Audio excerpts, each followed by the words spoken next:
ابن مسعود کہتے ہیں جب کوئی آدمی اللہ سے سوال کرنے کا ارادہ کرے تو پہلے وہ اللہ کی ایسی حمد و ثنا بیان کرے جو اس کے لائق ہے، پھر نبی صلی اللہ علیہ وسلم پر درود بھیجے، اس کے بعد دعا کرے۔ اس طرح کرنے سے ممکن ہوگا کہ وہ کامیاب ہو جائے، یعنی اپنی مطلوبہ چیز کو پا لے، اس کی دعا قبول ہو جائے۔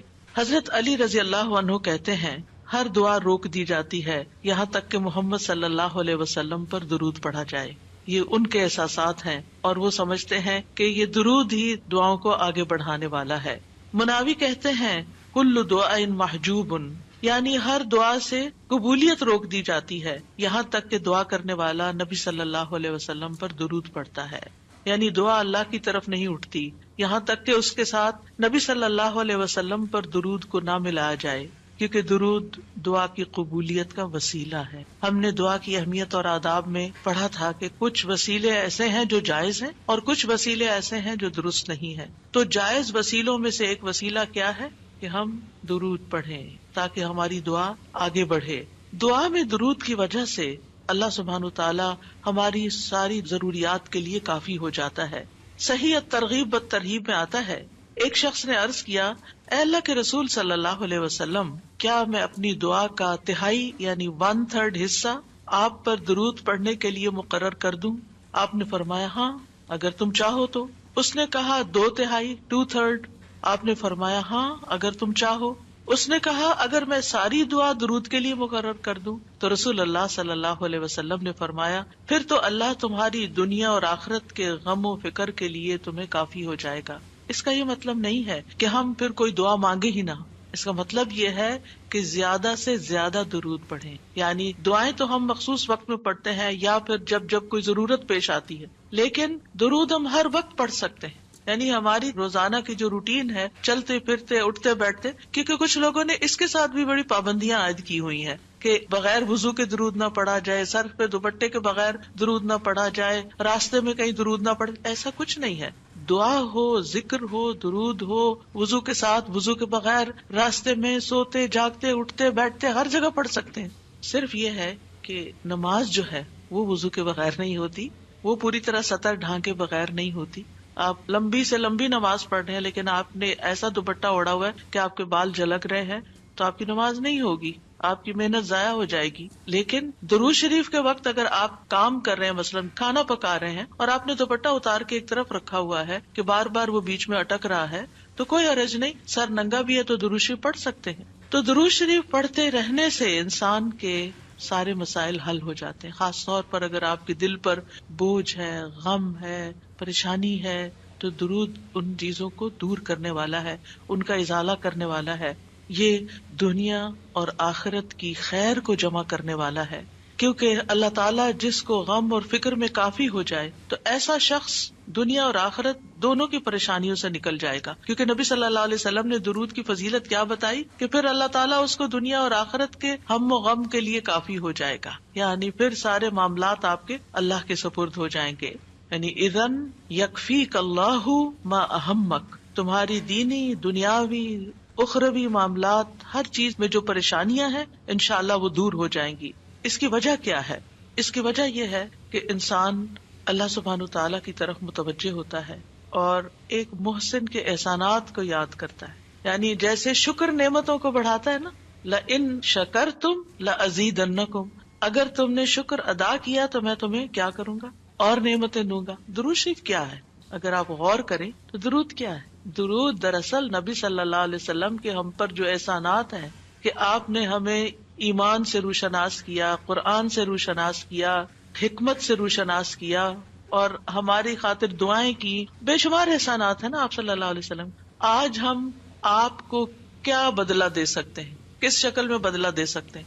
ہم آپ کے لیے کیا کر سکتے ہیں؟ اب ہمارے والدین ہمارے ساتھ احسان کرتے ہیں تو ہم ان کی خدمت کرتے ہیں، ہم ان کو کچھ پکا کے دے دیتے ہیں، ہم ان کو کچھ کھلا دیتے ہیں، ہم ان کو کچھ گفٹ دے دیتے ہیں، یعنی مختلف طریقے سے ماں باپ کو خوش کرنے کی کوشش کرتے ہیں، چاہے انہیں ضرورت ہو یا نہ ہو۔ ہم سب ایسے ہی کرتے ہیں نا، یعنی ہم یہ تھوڑی دیکھتے ہیں کہ ان کو اس وقت ہمارے لاڈ پیار کی ضرورت ہے یا نہیں ہے، وہ دکھی ہیں، پریشان ہے یا نہیں ہے۔ ہم اپنی محبت کا اظہار کسی نہ کسی شکل میں کرتے رہتے ہیں۔ وہ فوت ہو جاتے ہیں تو پھر کیا کرتے ہیں؟ پھر ان کو وزٹ نہیں کر سکتے، ان کو دیکھ نہیں سکتے، ان کو کچھ دے نہیں سکتے، انہیں کچھ کھلا پلا نہیں سکتے، پھر ہم ان کے لیے بس صرف دعائیں کرتے ہیں یا صدقہ خیرات کر دیتے ہیں. یہی چیزیں ان کو فائدہ دیتی ہیں. نبی صلی اللہ علیہ وسلم کے احسانات ہم پر سب انسانوں سے زیادہ ہیں، ہمارے ماں باپ سے بھی زیادہ ہیں ہم پر. اگر ہم سیرہ پڑھیں اور دیکھیں کہ آپ نے کتنے دکھ اٹھائے، کتنے غم اٹھائے، کتنی پریشانیوں سے گزرے، تو حیران ہو جاتا ہے انسان کہ اتنی بھی سچی خیر خواہی کسی انسان کے اندر ہو سکتی. النبی اولی بالمؤمنین من انفسہم، نبی تو تم سے بھی زیادہ تمہارے لیے مہربان ہے. یعنی ہم اپنی جانوں کے بارے میں اتنے فکر مند نہیں ہوتے، ہم اپنے آپ کو خود جہنم کی آگ سے بچانے کے لیے وہ فکر نہیں کرتے جتنی فکر ہمارے نبی صلی اللہ علیہ وسلم نے ہمارے لیے کی. تو ان کے احسانات کا بدلہ کیسے دیں گے ہم ان کے لیے کیا کریں گے؟ ہم ان کے لیے درود پڑھیں گے. تو یہ درود کا پڑھنا، آپ کے احسانات کا بدلہ تو ہم کہاں سے دے سکتے ہیں، لیکن اس کے جواب میں ایک شکریہ ادا کرنے کا انداز ہے، ان کی مہربانیوں کو اکنالج کرتے ہیں.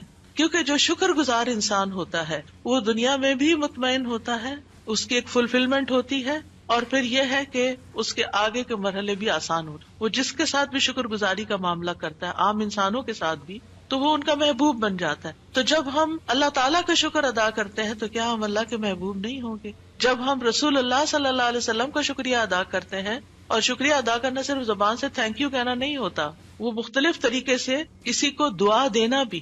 یعنی اگر ہم کسی کے احسان کا بدلہ صرف دعا کی شکل میں بھی دیتے ہیں تو یہ بھی شکریہ ادا کرنے کی بہت بڑی قسم ہے. اور پلٹ کر واپس تو اپنے اوپر ہی آتا ہے. یعنی جب شکر کسی کا ادا کرتے ہیں، جب کسی کے احسان مند ہوتے ہیں، ایک ہوتا ہے بس صرف تکلفاً رسماً ایک فیشن کے طور پہ، ایک روٹین کے طور پر کسی کو تھینک یو بول دینا، نہیں، دل سے جینوئنلی دوسرے کا شکر گزار ہونا، یہ اس کے دل میں آپ کی محبت بڑھاتا ہے.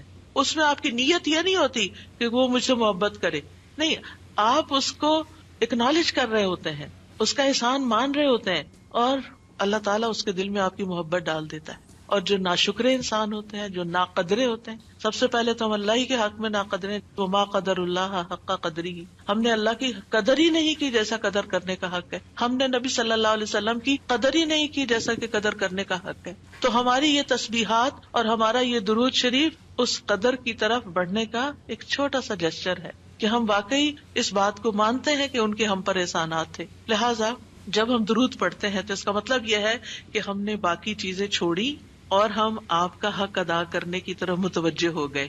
تو یہ چیز اللہ تعالیٰ کو کتنی پسند آتی ہوگی کہ یہ اپنے لیے کچھ نہیں مانگ رہا، اپنے لیے نہیں کچھ مانگ رہا، اپنی باتیں نہیں کر رہا، یہ اپنے غموں کو بھول کے، اپنے کاموں کو چھوڑ کے صرف نبی صلی اللہ علیہ وسلم پر درود بھیج رہا، یعنی ان کا احسان مان کر ان کا شکریہ ادا کرتے ہوئے ان کے لیے دعا کر رہا ہے. نبی صلی اللہ علیہ وسلم اللہ تعالیٰ کے محبوب ہیں، سب سے بہترین بندے ہیں، سب سے بہترین نبی ہیں. اللہ تعالیٰ ان سے محبت کرتا ہے. اللہ تعالیٰ فرماتے ہیں قل ان کنتم تحبون اللہ فاتبعونی یحببکم اللہ، کہہ دیجیے اگر تم اللہ سے محبت کرتے ہو میری اتباع کرو، اللہ تم سے محبت کرے گا. تو نبی صلی اللہ علیہ وسلم کی اتباع ہو، آپ کی سنتوں پر عمل کرنا ہو، آپ پر درود پڑھنا ہو، یہ سب کس میں اضافہ کرتا ہے؟ اللہ کی محبت بندے کو ملتی ہے. یحببکم اللہ، اللہ تم سے محبت کرے گا. اور اللہ تعالیٰ جس سے محبت کرے پھر اس کی تو بات ہی کیا، سیجعل لہم الرحمن ودا، اس کے مسائل کیسے حل نہیں ہوں گے؟ اس کے مسائل ضرور حل ہوں گے، اس کے غم دور ہوں گے، اس کی پریشانیاں دور ہوں گی. لہٰذا جب ہم اس سٹیٹ میں آ جاتے ہیں تو پھر آپ دیکھیں کہ یہ درجہ اس سے بھی بڑھ جاتا ہے جو ہم اپنے لیے خود کچھ مانگ رہے ہوتے ہیں نا. کیونکہ جب آپ کو کسی سے محبت ہوتی ہے تو آپ اس کے لیے کچھ بھی کرنے کو تیار ہوتے. یہ تو انسان کا حال ہے، انسان کی محبت ہے نا. تو جس انسان سے اللہ کو محبت ہو پھر اس کے مسئلے کیسے حل نہیں ہوں گے؟ اللہ سبحانہ و تعالیٰ اس کے لیے بہترین چیزیں کیوں نہیں کریں گے؟ تو اس طرح یہ درود جو ہے وہ دعا سے بھی بازی لے جاتا ہے کہ انسان اللہ کی محبت حاصل کر لیتا ہے، اور اس کے نتیجے میں دعائیں قبول ہوتی ہیں اور اللہ تعالیٰ کی طرف سے رحمتیں آتی ہیں، درجے بلند ہوتے ہیں، گناہ معاف ہوتے ہیں. لیکن اس کا یہ مطلب ہرگز نہیں کہ آپ باقی دعائیں نہ مانگیں، کیونکہ خود نبی صلی اللہ علیہ وسلم نے ساری دعائیں مانگی ہیں. یہ جو ہم آپ کو جتنی بھی دعائیں سکھا رہے ہیں مسنون دعائیں ہیں، ان کو دعا سمجھ کے پڑھیں اور اس کو ریپیٹڈلی پڑھیں. کیونکہ دعا میں تکرار بھی ضروری ہے. ہم آداب میں پڑھ چکے ہیں, اصرار ضروری ہے, تکرار ضروری ہے, افتقار ضروری ہے. تو اپنی محتاجی, اپنی عاجزی, اپنی ہمبلنس کو ظاہر کرتے ہوئے اللہ تعالیٰ سے مانگتے رہیں. تو درود جو ہے اس کے بارے میں جو قرآن مجید میں آتا ہے, آیت دوبارہ سنتے ہیں. بے شک اللہ اور اس کے فرشتے نبی پر رحمت بھیجتے ہیں. اے لوگو جو ایمان لائے ہو, تم بھی ان پر درود بھیجو اور خوب خوب سلام بھی بھیجتے رہا کرو. ان اللہ و ملائکتہ یصلون علی النبی, اللہ سبحانہ و تعالی خود اور اس کے فرشتے نبی صلی اللہ علیہ وسلم پر درود بھیجتے ہیں. اللہ سبحانہ و تعالی درود بھیجتے ہیں, اس کا کیا مطلب ہے؟ یعنی اللہ سبحانہ و تعالی ملائے اعلیٰ میں, آسمانوں کی بلند مجلس میں اپنے بندے, اپنے نبی محمد صلی اللہ علیہ وسلم کی تعریف کرتے ہیں, ان کے بلند مرتبے اور ان کی بلند شان کی خبر دیتے ہیں. اللہ تعالیٰ ان کی خود تعریف کرتے ہیں, ثنا کرتے ہیں, آپ پر رحمتیں اور برکتیں نازل کرتے ہیں. اور فرشتے بھی درود بھیجتے ہیں, جیسے فرشتے تسبیح کرتے ہیں نا, اور جیسے کائنات کی باقی چیزیں سب اللہ کی حمد و ثنا کرتے ہیں, تو نبی صلی اللہ علیہ وسلم پر بھی فرشتے درود بھیجتے ہیں. اور ان کا درود بھیجنا کیا ہے کہ آپ کے لیے رحمت اور مغفرت اور بلندی درجات کی دعا. یعنی ایک تو فرشتے ایمان والوں کے لیے دعا کرتے ہیں, دوسرا یہ کہ فرشتے نبی صلی اللہ علیہ وسلم کے لیے خاص دعائیں کرتے ہیں. تو اگر اللہ تعالیٰ ان پہ درود بھیجتا ہے, ان پہ رحمتیں نازل کرتا ہے, فرشتے درود بھیجتے ہیں, تو پھر اہل ایمان کو کیا کرنا چاہیے؟ پہلے اللہ تعالیٰ اور فرشتوں کی بات کی گئی تاکہ ہمارے اندر بھی شوق پیدا ہو کہ ہم بھی درود بھیجیں. یا ایھا الذین آمنوا صلوا علیہ وسلموا تسلیما, اے ایمان والو تم بھی آپ پر خوب خوب درود اور سلام بھیجو, صلاۃ و سلام بھیجو. یعنی پہلے آسمان والوں کی خبر دی گئی کہ فرشتے ایسا کر رہے ہیں, پھر زمین والوں کو حکم دیا جا رہا ہے کہ تم بھی ایسا کرو. قرطبی کہتے ہیں اس آیت کے ذریعے اللہ نے اپنے رسول کو آپ کی زندگی میں, یعنی رسول اللہ صلی اللہ علیہ وسلم کی زندگی میں اور آپ کی وفات کے بعد آپ کو شرف و مرتبہ بخشا ہے, اور آپ کے مقام اور مرتبے کو بیان کیا ہے کہ آپ کا کیا مقام ہے, تاکہ ہم ایمان والے اس مقام کو سمجھیں. تو دوسرے لفظوں میں آپ صلی اللہ علیہ وسلم کے لیے اوپر کے جہان اور نیچے کے جہان میں تعریفیں ہوتی ہیں. یعنی ہم بھی آپ کی تعریف کرتے ہیں اور فرشتے بھی آپ کی تعریف کرتے ہیں, ہم بھی آپ کے لیے دعائیں کرتے ہیں, فرشتے بھی آپ کے لیے دعائیں کرتے ہیں. اور اللہ سبحانہ تعالیٰ ملائے اعلیٰ میں مقرب فرشتوں کے پاس اپنے نبی کی تعریف کرتے ہیں. آپ دیکھیں کہ دنیا میں طرح طرح کی مجالس ہوتی ہیں نا, کچھ مجالس بڑی خاص ہوتی ہیں, خاص لوگ صرف انوائٹیڈ ہوتے ہیں, ہر کوئی نہیں وہاں جا سکتا. آسمانوں میں بھی خاص مجالس, اللہ سبحانہ تعالیٰ کے جو خاص مقرب فرشتے ہیں جنہیں وہ حکم دیا گیا تھا کہ آدم کو سجدہ کرو, جن کے سامنے اللہ تعالیٰ نے یہ بات رکھی تھی کہ میں آدم کو پیدا کرنے جا رہا ہوں. یہ گیدرنگ جو ہے اس کو ملائے اعلیٰ کہتے ہیں. ملا کہتے ہیں سرداروں کو, اور اعلیٰ کہتے ہیں بلند سردار. تو یہ ایلیٹ کلاس ہے فرشتوں کی کہ جس کے سامنے اللہ سبحانہ تعالیٰ نے حضرت آدم کی پیدائش کی بات کی تھی اور پھر اس کے بعد سجدے کا حکم دیا گیا تھا. تو مقرب فرشتوں کے درمیان یا ان کے پاس اللہ سبحانہ تعالیٰ نبی صلی اللہ علیہ وسلم کی تعریف کرتے ہیں. ذرا سوچئے, امیجن کیجئے فرشتوں کی مجلس. ویسے تو کوئی فرشتہ اللہ کی نافرمانی نہیں کرتا, ہر فرشتہ اطاعت گزار ہے, ہر فرشتہ اللہ کی بات مانتا. یفعلون ما یؤمرون, لپکتے ہیں, دوڑتے ہیں, بھاگتے ہیں, تیز بھاگتے ہیں ایک دوسرے سے. فالسابقات سبقا, ایک دوسرے سے سبقت لے جاتے ہیں اللہ کا حکم ماننے میں. یعنی فرشتوں کا یہ حال ہے.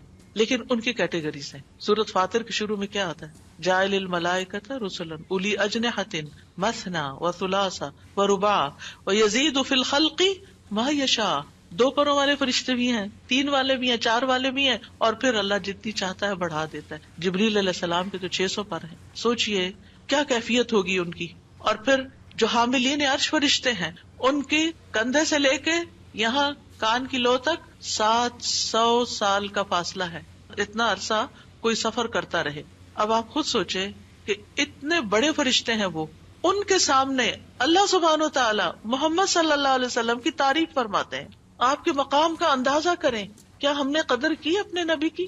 ہم کیا درود پڑھتے ہیں, ہم کیا تعریف کرتے ہیں, ہم کتنا جانتے ہیں آپ کو, ہم آپ کی سنت کو کیا سمجھتے ہیں. حدیث, یہ تو حدیث ہے, یہ قرآن تو نہیں ہے. استغفر اللہ. آپ نے دین کے مختلف چیزوں میں فرق کر دیا جس کو خود رسول اللہ صلی اللہ علیہ وسلم دے کر گئے تھے. آپ کس راہ پہ چل پڑے. تو آپ سوچئے کہ اللہ کے رسول صلی اللہ علیہ وسلم کی تعریف وہاں ہو رہی. راہ گزرتا بھی کوئی ہماری تعریف کر دے نا تو ہم ایسے بھول جاتے ہیں کہ بڑی چیز ہو گئے، ہم پتہ نہیں کیا بن گئے ہیں. اس کو بھی بہت کچھ سمجھتے ہیں. کبھی فیس بک پہ لگاتے ہیں یہ فلاں نے ہماری تعریف کی ہے، کبھی کچھ کرتے ہیں کبھی کچھ کرتے ہیں. تعریف آپ سوچئے پھر ہم کیا ہے اور محمد صلی اللہ علیہ وسلم کیا ہے جن کی تعریف اللہ تعالیٰ کر رہے ہیں اور وہ فرشتوں کی مجلس میں کر رہے ہیں. اس تعریف کا کیا کہنا. ایسے پیغمبر پر، ایسے نبی پر کیا ہم درود نہیں بھیجیں گے؟ کیا ہم ان کے لیے دعائیں نہیں کریں گے؟ اللہ سبحانہ تعالیٰ سے ان کے لیے وسیلہ نہیں مانگیں گے؟ تو صلاۃ کا جو لفظ ہے، صلاۃ کا لفظ اس کے معنی میں رحمت بھی ہے، ذکر خیر بھی ہے، دعا بھی ہے. رحمت، ذکر خیر اور دعا. قاموس میں ہے الصلاۃ الدعاء والرحمت والاستغفار وحسن الثناء من اللہ عز وجل علی رسولہ صلی اللہ علیہ وسلم. صلاۃ سے مراد دعا، رحمت، استغفار اور اللہ عز و جل کی طرف سے اس کے رسول کی تعریف ہے. یعنی درود کا یہ مطلب ہے، یعنی اللہ تعالیٰ کی طرف سے صلاۃ بھیجنے کا مطلب کیا ہے کہ اللہ تعالیٰ آپ سے راضی ہیں اور آپ پر رحمت نازل کرتے ہیں. ٹھیک ہے، یعنی اللہ تعالیٰ آپ پر درود بھیجتے یعنی آپ پر رحمت نازل کرتے ہیں اور آپ سے راضی ہیں. ابن قیم کہتے ہیں نبی صلی اللہ علیہ وسلم پر اللہ کے صلاۃ بھیجنے سے مراد اللہ سبحانہ تعالیٰ کا آپ کی تعریف کرنا ہے اور آپ کی دیکھ بھال کرنا ہے اور آپ کے شرف کو ظاہر کرنا ہے اور آپ کی فضیلت اور حرمت کو ثابت کرنا ہے. اور فرشتوں کے صلاۃ بھیجنے کا مطلب کہ وہ دعا کے معنی میں ہے کہ وہ نبی صلی اللہ علیہ وسلم کے لیے دعا مانگتے ہیں. اور یہ بھی ممکن ہے کہ وہ اللہ سبحانہ تعالیٰ کے ساتھ مل کر نبی صلی اللہ علیہ وسلم کی تعریف کرتے ہیں کہ فرشتے بھی آپ کی تعریف کرتے ہیں. ابو عالیہ کہتے ہیں کہ معزز فرشتوں کا صلاۃ بھیجنا ان کا دعا کرنا ہے نبی صلی اللہ علیہ وسلم کے لیے. ابن عباس کہتے ہیں یصلون کا مطلب ہے وہ برکت کی دعا کرتے ہیں. یہ سارے معنی میں اختلاف نہیں ہے، یہ مختلف طریقے سے صلاۃ کے لفظ کو واضح کیا گیا کیونکہ عام طور پر ہمیں لفظ درود کا بھی مطلب کوئی نہیں آتا ہوتا. یعنی کہ اگر کسی سے پوچھے درود کیا ہوتا ہے کچھ پتہ نہیں، بس ہوتا ہے درود. تو عربی میں درود نہیں کہتے، یہ فارسی کا لفظ ہے. عربی میں صلاۃ کہتے ہیں اور صلاۃ میں یہ سارے معنی آ جاتے ہیں جو میں عرض کر رہی ہوں. اور امت کو کیا حکم ہے کہ وہ آپ کے لیے دعا بھی کریں اور آپ کے حکم کی تعظیم بھی کریں. آپ کے حکم کو جو نبی صلی اللہ علیہ وسلم کا حکم ہے اس کو سب کے حکم پر فوقیت دیں، اس کو بڑا سمجھیں. ایک طرف ماں باپ کا حکم، ایک طرف رسول اللہ صلی اللہ علیہ وسلم کا حکم. اگرچہ اللہ سبحانہ تعالیٰ نے ہمیں ماں باپ کے ساتھ احسان کا حکم دیا ہے، ان کی بات ماننے کے لیے بھی کہا ہے، لیکن ان کے مقابلے میں اگر رسول اللہ صلی اللہ علیہ وسلم آ جاتے ہیں تو پھر ہمیں رسول اللہ صلی اللہ علیہ وسلم کی بات کو فوقیت دینی ہے، ترجیح دینی ہے، اہمیت دینی ہے. کیونکہ وہ شخص مومن ہی نہیں ہو سکتا جس کو نبی صلی اللہ علیہ وسلم اس کے والدین، اولاد اور سب انسانوں سے زیادہ محبوب نہ ہو جائیں. یہ ایمان کا کرائیٹیریا ہے. سارے انسانوں، چاہے کوئی کتنے بڑے بڑے اسکالرز ہوں، سائنٹسٹ ہوں، ریسرچرز ہوں، چاند پہ جانے والے لوگ ہوں، جو مرضی ہوں، جہاں رسول اللہ صلی اللہ علیہ وسلم کی بات آ گئی یہ بات سچی ہے. صدق اللہ و رسولہ، اللہ اور اس کے رسول نے سچ کہا ہے. صحیح اوتھینٹک حدیث سامنے آ گئی ہے، ایسا ہی کرنا چاہیے. ریسرچز کہتی ہیں شہد نہ کھایا جائے کیونکہ اس میں بہت سویٹنس ہے. نہیں، قرآن کہتا ہے کہ شہد میں شفا ہے. نبی صلی اللہ علیہ وسلم نے تجربہ کروایا تھا ایک شخص کو، وہ شہد سے پہلے بیمار ہوا تھا اور پھر اسی سے ہی وہ ٹھیک ہوا تھا جس کا پیٹ خراب ہوا تھا. ہمارا یقین ہے اگر شہد خالص ہے، شہد شہد ہے، کچھ اور نہیں، تو پھر اسی میں ہی شفا ہے. یہ ہو نہیں سکتا کہ جو بات قرآن کہہ دے اور جو بات نبی صلی اللہ علیہ وسلم کہہ دے پھر اس میں کوئی شک باقی رہے. کوئی شک نہیں. ہمیں اس شک کو دل سے نکالنا ہے. دو چیزیں ایمان میں خلل ڈالتی ہیں، شبہات اینڈ شہوات. کیونکہ جب ہمارے اندر ڈاؤٹس آ جاتے ہیں نا کسی چیز کے بارے میں تو پھر ہمارا یقین اٹھ جاتا ہے، پھر ہمارا عمل کمزور ہو جاتا ہے. اور اسی طرح جب ہماری خواہشات آگے آ جاتی ہیں تو پھر ہم لیزی ہو جاتے ہیں، ہم اپنی مرضی پسند کے محبوب کام کرنے لگتے ہیں اور دوسرے کاموں کو پیچھے کر دیتے ہیں، چاہے وہ ہمارے لیے زیادہ فائدے کی کیوں نہ ہو. ابن قیم کہتے ہیں ہمارا آپ پر صلاۃ بھیجنا یہ ہے کہ ہم اللہ تعالیٰ سے مطالبہ کرتے ہیں، ہم اللہ تعالیٰ سے دعا کرتے ہیں، اللہم، کہ اے اللہ ہمارے نبی کی اور بھی زیادہ تعریف کریں اور آپ کی فضیلت اور شرف کو ظاہر کریں اور آپ کی تکریم اور اپنی قربت کا آپ ان کے لیے اظہار کریں. یعنی اے اللہ تعالیٰ آپ ان کو اور زیادہ محبوب بنا لیں اور زیادہ ان کو عزت دیں اور زیادہ ان کے درجے بلند کریں. اور یہ سچے دل سے تو دعا اسی کی ہوگی نا جو نبی صلی اللہ علیہ وسلم سے محبت کرتا ہوگا اور آپ کی اہمیت کو جانتا ہوگا. ان لوگوں کا درود کیا درود ہوگا جو نبی صلی اللہ علیہ وسلم کو وہ عزت اور مقام دیتے ہی نہیں جو واقعی ان کا ہے. کیونکہ جب تک کسی سے محبت نہ ہو تو اس کے لیے اس درجے کی دعا بھی نہیں ہو سکتی. چاہے دن میں کوئی 10 دفعہ آپ سے کہنا میرے لیے دعا کرو، آپ کریں گے، لیکن اس پیار سے وہ دعا نہیں نکلے گی جس پیار سے وہ دعا نکلے گی جس سے آپ کی محبت. وہ نہ بھی کہے تو آپ اس کے لیے دعائیں کرتے رہتے ہیں. اور پھر یہاں پر اس آیت میں صرف صلاۃ کی بات نہیں بلکہ کیا فرمایا، وَسَلِّمُوا تَسْلِيمًا. سلموا، آپ کو سلام کا تحفہ بھی دیں.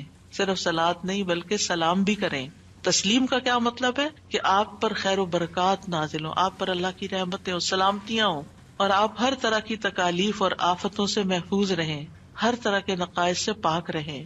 جب ہم کہتے ہیں نا اللہم سلم علی محمد، درود ویسے تو یوں پورا پڑھتے ہیں اللہم صلی وسلم علی نبینا محمد، تو اس کا مطلب کیا ہے کہ یا اللہ محمد صلی اللہ علیہ وسلم کے لیے آپ کی دعوت میں، یعنی آپ نے جو دعوت دی لوگوں کو اسلام کی طرف، آپ کی امت میں اور آپ کے ذکر خیر میں ہر طرح کی سلامتی لکھ دے، ہر طرح کے نقص سے سلامتی ہو جائے. اور اس طرح امت آپ کے لیے جتنی دعائیں کرتی جا رہی ہے، یعنی جب سے نبی صلی اللہ علیہ وسلم کے بارے میں یہ آیت اتری اور جب سے صحابہ کرام اور پھر تابعین، تبع تابعین اور امت کے باقی لوگ ان ساری صدیوں میں آپ کے لیے یہ دعا کر رہے ہیں، ان ساری دعاؤں کے اس درود کے نتیجے میں آپ کا مقام بلند ہوتا جا رہا ہے، ہوتا جا رہا ہے، ہوتا جا رہا ہے. آپ سوچئے کہ اللہ سبحانہ وتعالیٰ کتنا قدردان ہے. نبی صلی اللہ علیہ وسلم نے اپنی نبوت کی مختصر زندگی میں جو محنت کی سو کی، لیکن اس کا انعام اور صلہ کتنی خوبصورت شکل میں اللہ تعالیٰ دے رہا ہے کہ دنیا میں آپ کا نام بلند کر رہا ہے اور آپ کو بلندی عطا کر رہا ہے اور آپ کے لیے سب سے دعائیں کرنے کو کہہ رہا ہے. یعنی درود کیا ہے؟ نبی صلی اللہ علیہ وسلم کے لیے دعا، اور وہ دعائیں اللہ تعالیٰ قبول بھی کرتے جا رہے اور اس کے نتیجے میں نبی صلی اللہ علیہ وسلم کے درجات بلند ہوتے چلے جا رہے ہیں. تو سوچئے جو سنت کی پیروی کرے گا، جو آپ کے مشن کو آگے لے کے بڑھے گا، جو اخلاص کے ساتھ اس رستے کو اپنائے گا، جو یہی کام کرے گا جو محمد صلی اللہ علیہ وسلم نے کیے، جو آپ کا پیروکار ہوگا، جو آپ کی سنت کا متبع ہوگا، جو آپ کے اس مشن یعنی دین کی تبلیغ کے کام کو آگے لے کر بڑھے گا، کیا اللہ تعالیٰ اس کو ایسے ہی چھوڑ دیں گے؟ کیا اللہ سبحانہ تعالیٰ اس کی قدر نہیں کریں گے؟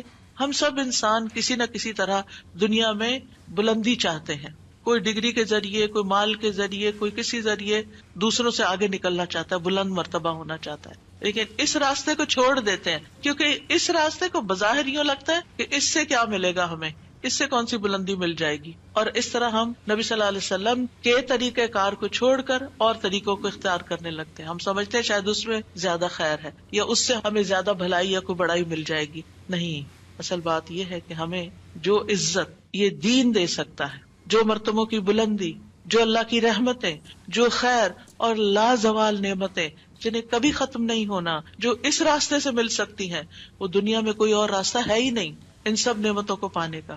پھر بھی ہم اپنے دین کو حقیر سمجھتے ہیں اور دین کی خدمت کو فارغ وقت کا کام سمجھتے ہیں اور پورے خوشی اور محبت اور خلوص کے ساتھ یہ کام نہیں کرنا چاہتے. ہمیں ضرورت رہتی ہے کہ کوئی اور آئے، دھکا سٹارٹ کرے اور پھر ہم آگے بڑھیں، کوئی ہمیں موٹیویٹ کرے تو پھر ہم کچھ کریں. ہم خود سے کچھ کرنے والے نہیں. ہم کس بات کے انتظار میں ہیں؟ اصل مشکل یہ کہ ہمارے یقین میں کمی ہے، تو اس یقین کو بڑھانے کی ضرورت ہے. تو اللہ سبحانہ وتعالیٰ اپنے فرشتوں کے بعد ایمان والوں کو حکم دیتا ہے کہ اے مومنو، تم تو زیادہ حقدار ہو کہ نبی پر درود و سلام بھیجو، کیونکہ تمہیں ان کی رسالت سے جو برکتیں حاصل ہوئی ہیں، جو فیض حاصل ہوا ہے، وہ فرشتوں کو تو نہیں ہوا نا. فرشتے تو پہلے سے اللہ کی عبادت کرے. ہمیں عبادت کے طریقے کس نے سکھائے؟ محمد صلی اللہ علیہ وسلم نے سکھائے. آپ کی بدولت ہمیں یہ ساری نعمتیں ملی، تو ہمیں تو زیادہ پھر درود بھیجنا چاہیے. تو صلو علیہ وسلموا تسلیما.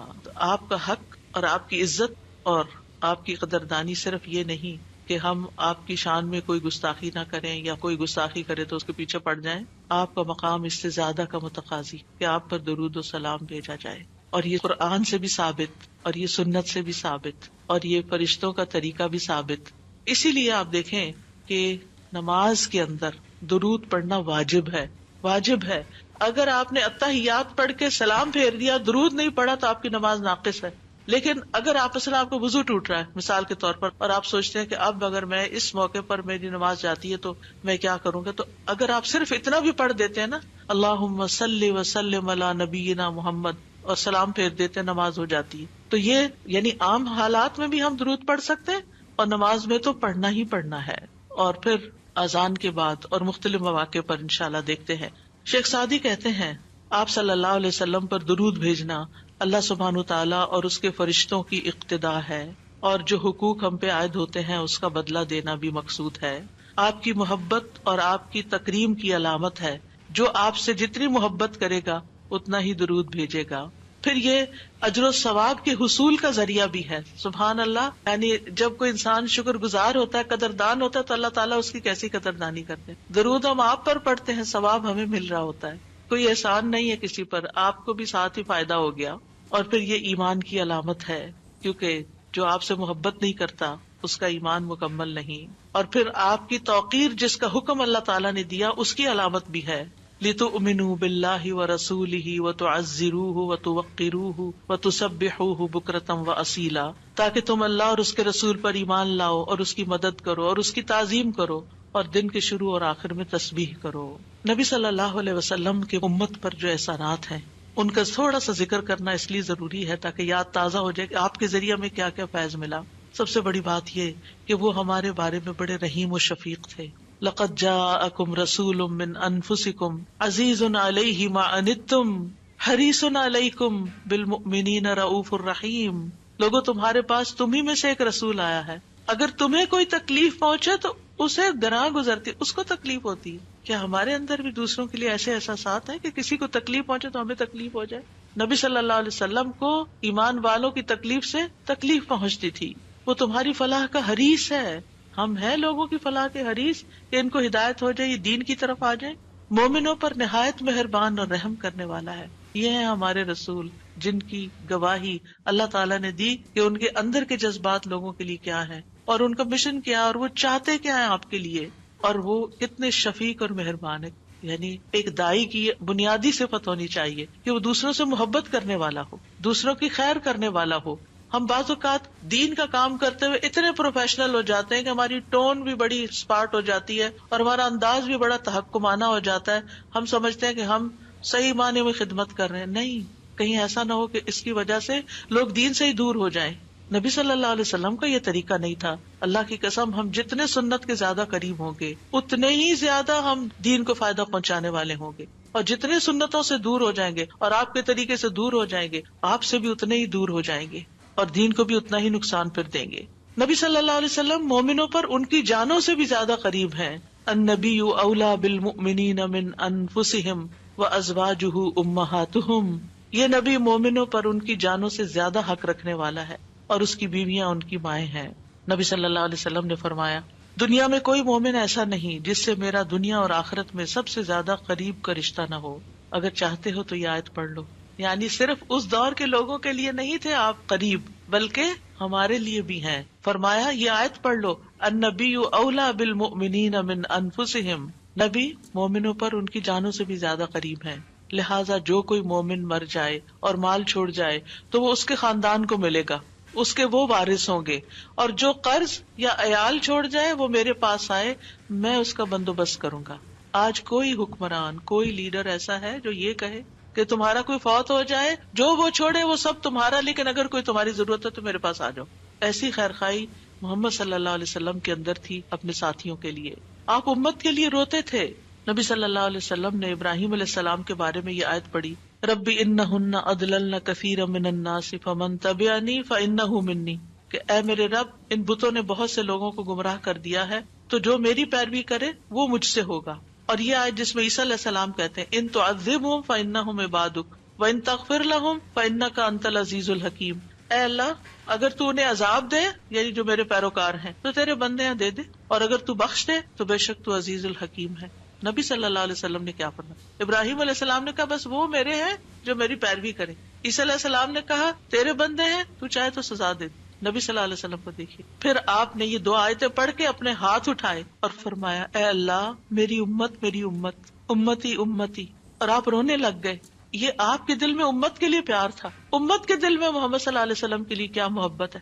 تو اللہ عز و جل نے فرمایا اے جبریل جاؤ محمد کے پاس، حالانکہ تیرا رب خوب جانتا ہے، اور ان سے پوچھو کہ کیوں رو رہے ہیں۔ جبریل علیہ السلام آپ کی خدمت میں آئے اور آپ سے رونے کی وجہ پوچھی، تو رسول اللہ صلی اللہ علیہ وسلم نے انہیں بتا دیا کہ میں اپنی امت کے لیے رو رہا ہوں، حالانکہ اللہ سب سے زیادہ جاننے والا ہے۔ تو اللہ تعالیٰ نے فرمایا اے جبریل محمد کی طرف جاؤ اور ان سے کہہ دو کہ ہم آپ کو آپ کی امت کے بارے میں ضرور راضی کر دیں گے اور ہم آپ کو غمگین نہیں کریں گے۔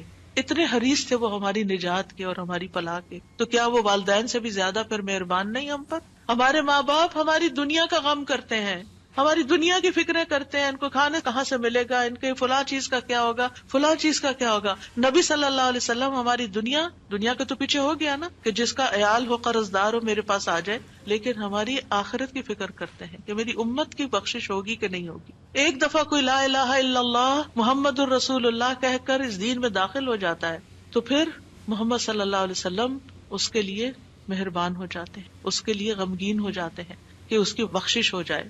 آپ ہر نماز میں امت کے لیے دعائیں کرتے تھے، ہر نماز میں۔ حضرت عائشہ کہتی ہیں میں نے رسول اللہ صلی اللہ علیہ وسلم کو خوش طبیعت دیکھ کر کہا اے اللہ کے رسول میرے لیے اللہ تعالیٰ سے دعا کریں۔ آپ نے فرمایا اللہم اغفر لعائشہ ما تقدم من ذنبها وما تأخر وما اسرت وما اعلنت، اے اللہ عائشہ کے سب گناہ بخش دے، جو اس نے پہلے کیے، جو بعد میں کیے، جو چھپا کے کیے، جو اعلانیہ کیے۔ خوشی سے حضرت عائشہ نے ہنسنا شروع کر دیا، یہاں تک کہ ہنستے ہنستے ان کا سر رسول اللہ صلی اللہ علیہ وسلم کی گود میں جا پڑا۔ آپ نے پوچھا کیا تمہیں میری دعا نے خوش کر دیا؟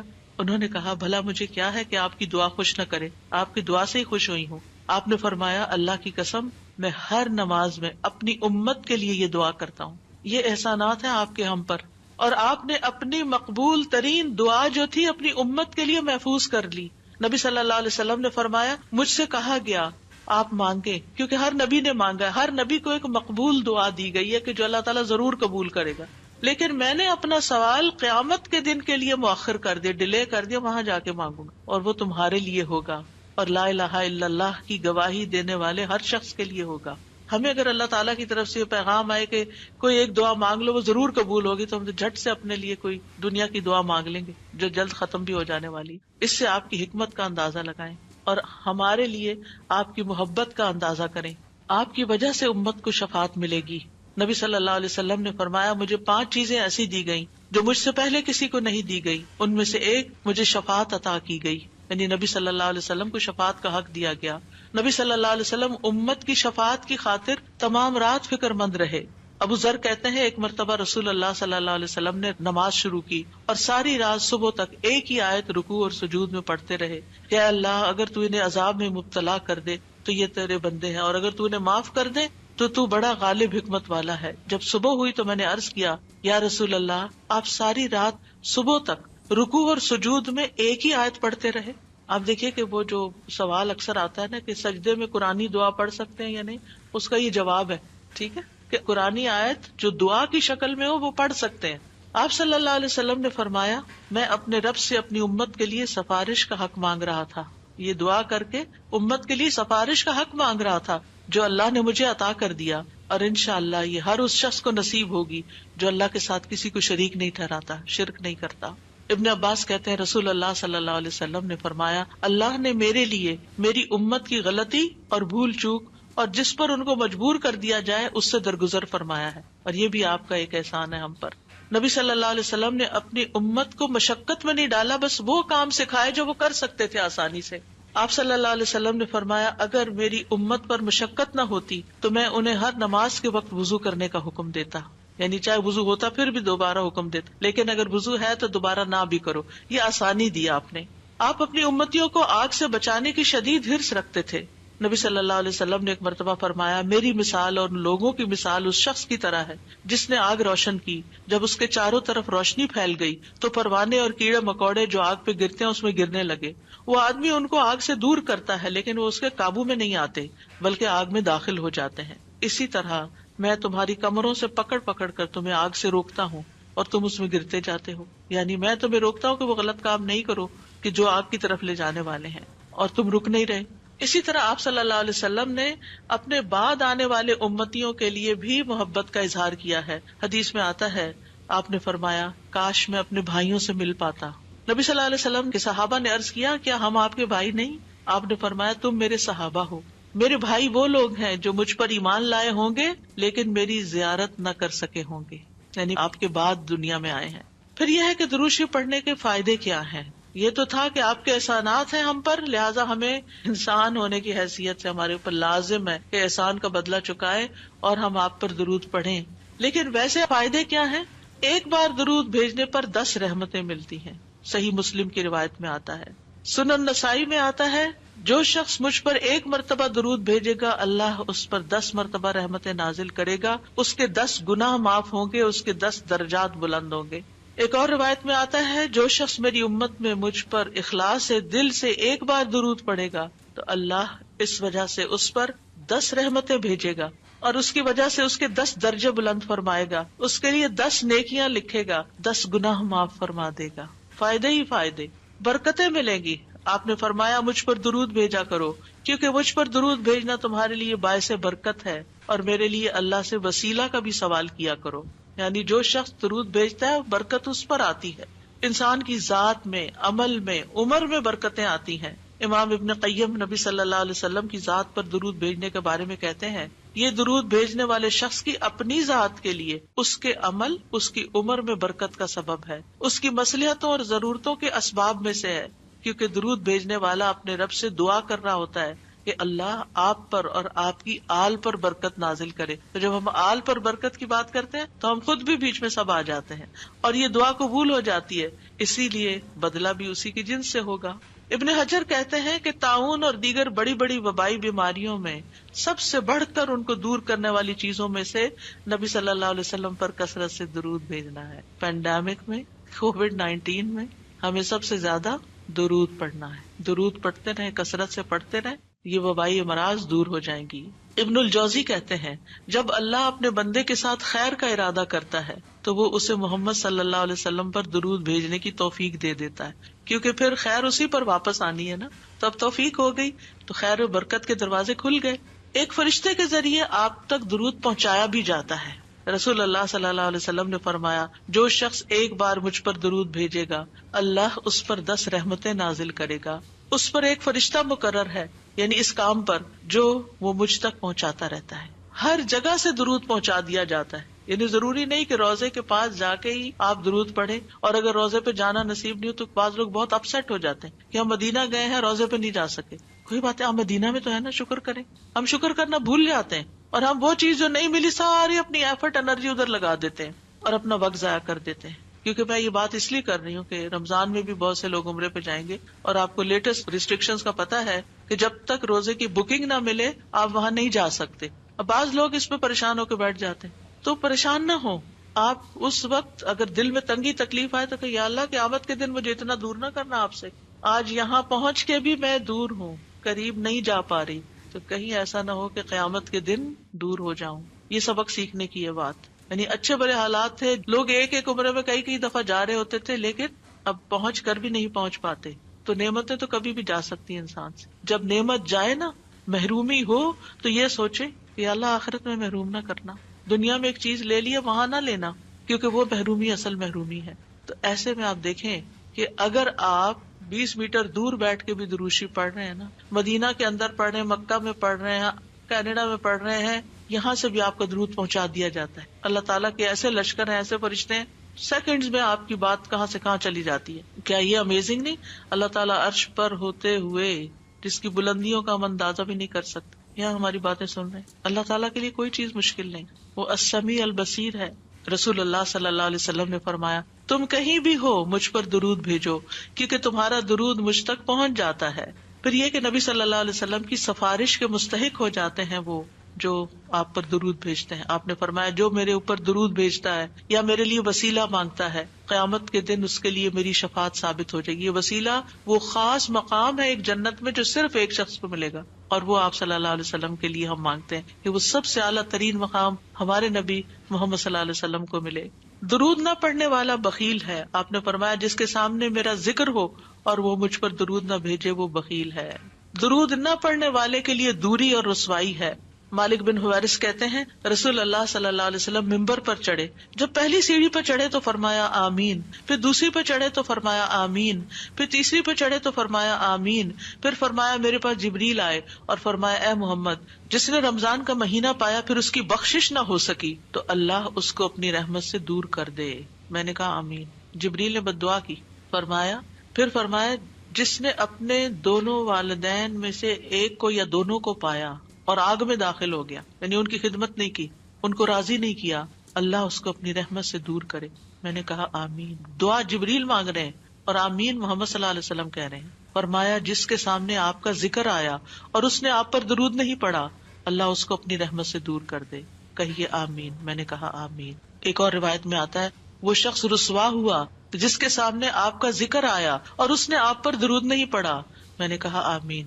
تو دل ہی دل میں صلی اللہ علیہ وسلم پڑھ لینا چاہیے، اور اگر ایک مجلس میں کئی دفعہ آپ کا ذکر آ رہا ہے تو پورا لمبا درود شریف نہیں، یعنی مختصر بھی پڑھ سکتے ہیں۔ انس بن مالک کہتے ہیں نبی صلی اللہ علیہ وسلم نے فرمایا جس کے پاس میرا ذکر کیا جائے وہ ضرور مجھ پر درود بھیجے اور فوراً پڑھنا چاہیے۔ صالح کہتے ہیں اگر تاخیر کرے گا تو مذمت ہوگی، یعنی پسندیدہ نہیں۔ اسی طرح آپ کا نام لکھتے وقت یعنی محمد لکھتے وقت ساتھ صلی اللہ علیہ وسلم لکھنا چاہیے، یہ آپ کی تعظیم کے تقاضوں میں سے ہے۔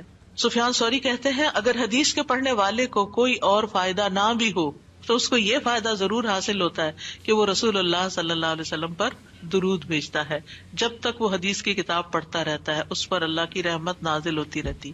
اگر آپ بخاری کی کلاس میں بیٹھے ہوئے ہیں اور بار بار درود آ رہا ہے، اگر آپ کو حدیثیں نہیں بھی سمجھ آ رہی تب بھی آپ پر رحمت آ رہی ہے۔ پھر آذان کے بعد نبی صلی اللہ علیہ وسلم نے فرمایا جب تم مؤذن کو سنو تو اسی طرح کہو جیسے وہ کہتا ہے، پھر مجھ پہ درود بھیجو، کیونکہ جو مجھ پر ایک دفعہ درود بھیجتا ہے اللہ تعالیٰ اس کے بدلے میں اس پر 10 رحمتیں نازل فرماتا ہے۔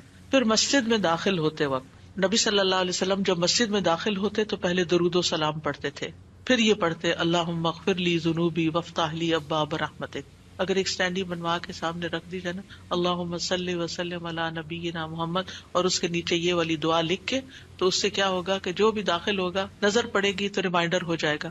پھر ہر نماز کے پہلے اور آخری تشہد میں درود شریف پڑھنا، یعنی آپ صلی اللہ علیہ وسلم پہلے میں بھی پڑھتے تھے، تو اگر پہلے میں پڑھ لیا جائے کبھی تو سجدہ صاحب کرنے کی نہیں ضرورت۔ پھر اسی طرح یہ کہ صفا مروہ کی سعی کرتے وقت وہاں پر جب آپ چکر لگا رہے ہوتے ہیں تو ساتھ ساتھ درود بھی پڑھتے جائیں، یعنی دعائیں کرنے کے علاوہ۔ یعنی عام طور پہ ہم صرف اور مختصر اذکار یا دعاؤں پہ زیادہ رکھتے ہیں، درود بھول جاتے ہیں۔ اور خصوصاً جب ہم صفا کے پاس کھڑے ہوں، حضرت عمر کہتے ہیں کہ جب تم آؤ تو بیت اللہ کے ساتھ چکر لگاؤ اور پھر مقام ابراہیم پہ 2 رکعت پڑھو، پھر صفا کے پاس آؤ، کھڑے ہو جاؤ، بیت اللہ نظر آئے، 7 بار اللہ اکبر کہو، ہر 2 تکبیروں کے درمیان اللہ کی حمد و ثنا کرو اور درود بھی بھیجو، اپنے لیے دعا مانگو، اور مروہ پہاڑی پر بھی ایسا ہی کرو۔ پھر جمعہ کے دن اور رات نبی صلی اللہ علیہ وسلم نے فرمایا جمعہ کے دن اور رات کو کثرت سے مجھ پر درود بھیجو، بس جو آدمی ایک دفعہ درود بھیجے گا اللہ اس پر 10 رحمتیں نازل کرے گا۔ نماز جنازہ کی دوسری تکبیر کے بعد قنوت نازلہ پڑھتے وقت دعا کے شروع، آغاز اور اختتام پر مجالس میں، یعنی جس مجلس میں آپ بیٹھے چاہے دنیا کے مجلس تو اس میں بھی بیٹھے بیٹھے درود پڑھیں۔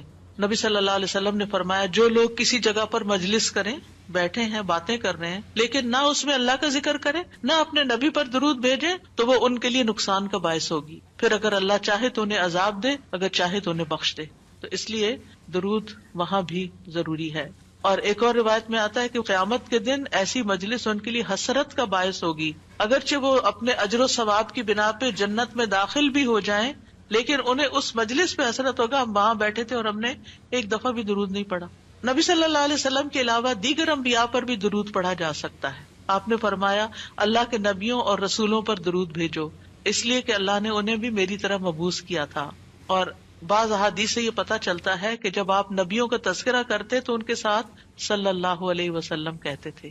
اسی لیے آپ نے دیکھا کہ فقہ القلوب کی کتاب کے اندر دیگر انبیاء موسیٰ صلی اللہ علیہ وسلم لکھا ہوتا ہے۔ ہم حیران ہوتے ہیں کہ یہ کیوں، تو یہ بھی سنت سے ثابت ہے، کیونکہ نبی صلی اللہ علیہ وسلم نے جب انبیاء کا ذکر کیا اذهبوا الى ابراہیم صلی اللہ علیہ وسلم ویأتون موسیٰ صلی اللہ علیہ وسلم اذهبوا الى عیسیٰ صلی اللہ علیہ وسلم، یعنی آپ جب یہ حدیث بیان کر رہے تھے تو نبیوں کے نام کے ساتھ یہ پڑھ رہے تھے۔ پھر یہ بھی ہے کہ صرف سنت سے ثابت شدہ درود پڑھنا چاہیے، یعنی من گھڑت درود پڑھنے کی بجائے جو مسنون درود ہیں وہ پڑھنے چاہیے۔ ایک پیمفلٹ بھی تھا درود کا، ایک ہم نے کارڈ بنایا تھا، اس میں سارے ورژنز ہوں گے، ورنہ قرآنی اور مسنون دعاؤں کے شروع میں بھی 2-3 ورژنز موجود ہیں، تو اب میں بتا بھی دیتی ہوں۔ ایک درود ہے اللہم صلی علی محمد وعلی آل محمد، اے اللہ محمد اور آل محمد پر رحمت نازل فرما، یعنی جو ہم نے پیچھے وضاحت پڑھی کہ محمد صلی اللہ علیہ وسلم پر اللہ تعالیٰ اپنی رحمت نازل فرمائے اور آپ کی آل پر بھی رحمت نازل فرمائے. دوسرا ہے اللہم صلی علی محمد النبی الامی وعلی آل محمد. یہ بھی آپ پڑھ سکتے ہیں، مختلف اوقات میں مختلف پڑھ لیں. پھر نماز میں اللہم صلی علی محمد وعلی آل محمد کما صلیت علی ابراہیم وعلی آل ابراہیم انک حمید مجید. اللہم بارک علی محمد وعلی آل محمد کما بارکت علی ابراہیم وعلی آل ابراہیم انک حمید مجید. عبد الرحمن بن ابی لیلہ کہتے ہیں ایک مرتبہ کعب بن عجرہ مجھ سے ملے تو انہوں نے کہا میں تمہیں حدیث کا ایک تحفہ نہ دوں جو میں نے نبی صلی اللہ علیہ وسلم سے سنا تھا. میں نے عرض کیا جی ہاں مجھے یہ تحفہ ضرور عنایت کیجیے. انہوں نے کہا ہم نے رسول اللہ صلی اللہ علیہ وسلم سے سوال کیا، بس ہم نے کہا اللہ کے رسول آپ کے اہل بیت پر کس طرح درود بھیجیں، یعنی صرف آپ پر نہیں بلکہ آپ کے گھر والوں پر بھی، اہل بیت پر بھی. بے شک اللہ نے آپ پر سلام بھیجنے کا طریقہ تو ہمیں سکھا دیا ہے. تو اس پر آپ نے فرمایا یوں کہا کرو اللہم صلی علی محمد وعلی آل محمد کما صلیت علی ابراہیم وعلی آل ابراہیم انک حمید مجید. اللہم بارک علی محمد وعلی آل محمد کما بارکت علی ابراہیم وعلی آل ابراہیم انک حمید مجید. اور پھر یہ ہے کہ رحمت کے علاوہ یہاں برکت کی دعا بھی الگ طور پر کی گئی ہے. ٹھیک ہے، صلاۃ میں ویسے شامل ہے لیکن یہاں الگ طور پر برکت کی بات کی.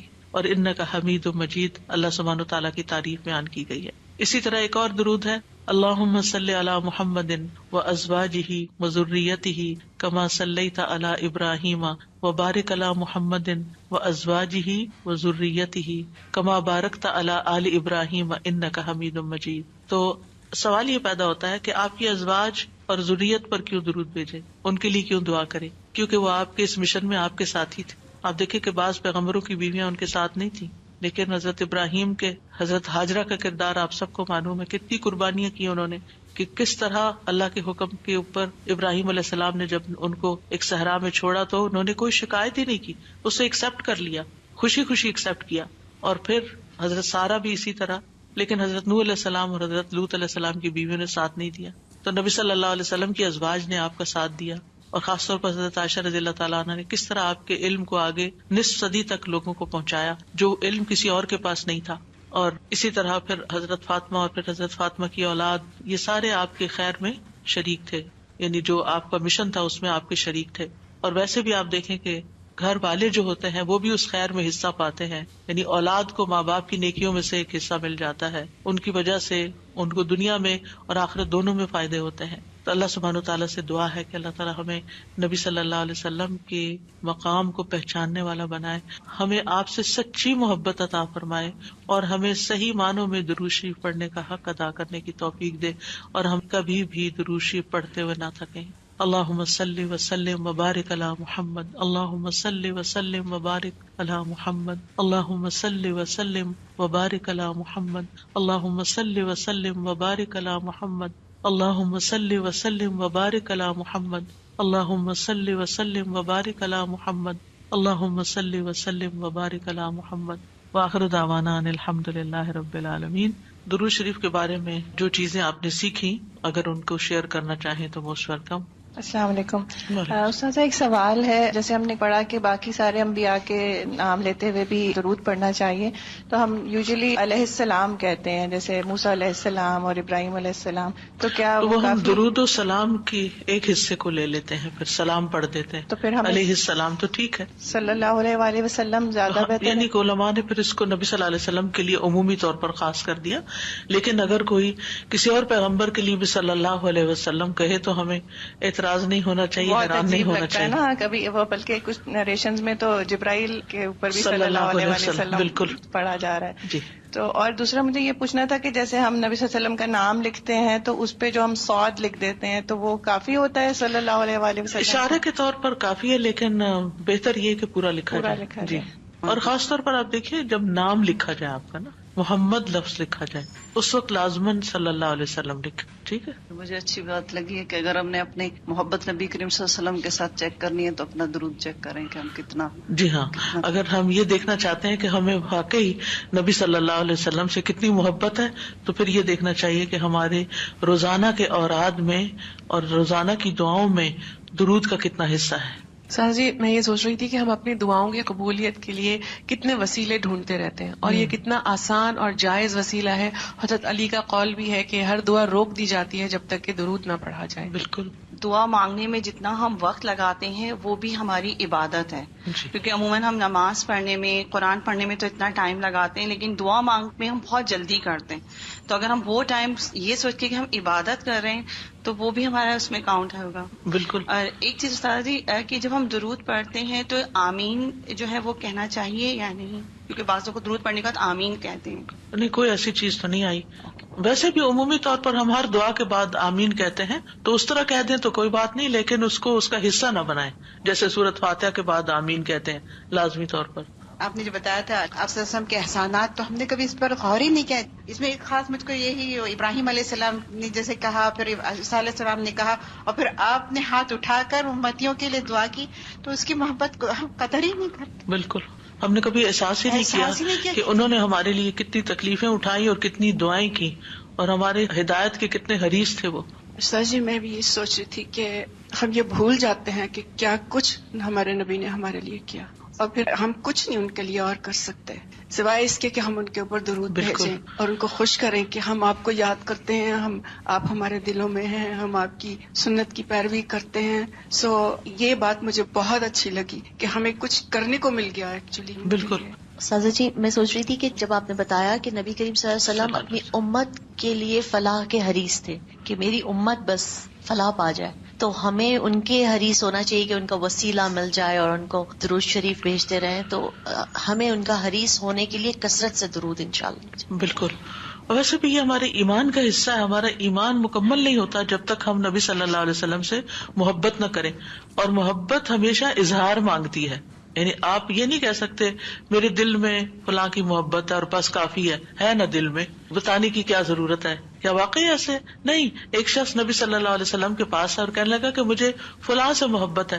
تو آپ نے اس سے پوچھا کہ کیا تم نے اس کو بتایا؟ اس نے کہا نہیں. فرمایا جاؤ اس کو بتاؤ. تو اگر آپ کو کسی انسان سے محبت ہے، اپنے بچوں سے محبت ہے، پیرنٹ سے محبت ہے، تو اس کا اظہار کرنا چاہیے کسی طریقے سے، چاہے زبان حال سے یا زبان قال سے. قال کا مطلب ہوتا ہے کہہ کے، اور حال کا مطلب ہوتا ہے کہ اپنے جسچر، اپنے ایکشن، اپنے عمل، اپنے معاملے، اپنے رویے کے ساتھ کہ ظاہر ہو وہ محبت. تو اگر ہمیں نبی صلی اللہ علیہ وسلم سے محبت ہے تو پھر وہ کس چیز سے ظاہر ہو رہی ہے؟ نہ ہم سنت کی پیروی کریں، نہ ہم درود شریف پڑھیں، نہ ان کے طریقے پسند کریں، اس کے مقابلے میں ہم دوسروں کے ایٹیکیٹس اور ان کے دیے ہوئے مینرز اور ان چیزوں کو زیادہ امپورٹینس دیں، اور ہم کسی اور کلچر کو ڈپکٹ کریں، تو پھر محبت تو اسی کلچر سے ہے نا جس کا ہم اظہار کر رہے ہیں اپنے عمل سے. تو نبی صلی اللہ علیہ وسلم سے اگر محبت ہے تو پھر سنت کی پیروی بھی کرنی ہوگی اور درود بھی پڑھنا ہوگا. میں یہ سوچ رہی تھی درود جب پڑھا تو دل کے اندر جذب اور کیفیت آپ صلی اللہ علیہ وسلم سے محبت جو آ رہی تھی، اس کے ساتھ ساتھ میں یہ سوچ رہی تھی کہ اللہ تعالیٰ کا ہمارے اوپر کتنا بڑا احسان ہے کہ اللہ تعالیٰ جو کام خود کرتے ہیں اور وہ فرشتوں کو کرنے کو کہتے ہیں، اور اس کے اندر ہمیں بھی اللہ تعالیٰ نے حکم دیا کہ تم بھی شامل ہو جاؤ اس کے اندر. تو کتنا بڑا ایک اعزاز ہے کہ جو اللہ سبحانہ تعالیٰ نے ہمیں دیا، اور وہ اتنے خوبصورت الفاظ کی صورت میں ہمیں سکھایا، اور ہم اسے پڑھتے ہیں اور پھر درجے بلند ہوتے ہیں، ثواب اور وہ سب چیزیں الگ بات ہے، لیکن اس سے مجھے بہت خوشی ہو رہی تھی پڑھتے ہوئے. میں ایک اور بات سوچ رہی تھی، کل بھی اسے بہت غور کر رہی تھی کہ بہت ضروری ہے کہ ہم سب سیرہ کو اسٹڈی کریں اور سنہ کو بھی اسٹڈی کیا کریں اور امپلیمنٹ کیا کریں جو بھی ہم کر سکتے ہیں اپنے حالات کے مطابق، کیونکہ یہ کر کے ہم زیادہ قریب ہو سکتے ہیں، سنہ کے قریب ہو کے ہم رسول اللہ صلی اللہ علیہ وسلم کے قریب ہو سکتے ہیں، اور تبھی ہم دین کا کوئی بہترین کام کر سکتے ہیں. بالکل. سبحانک اللہم و بحمدک، اشہد ان لا الہ الا انت، استغفرک و اتوب الیک. السلام علیکم و رحمۃ اللہ وبرکاتہ.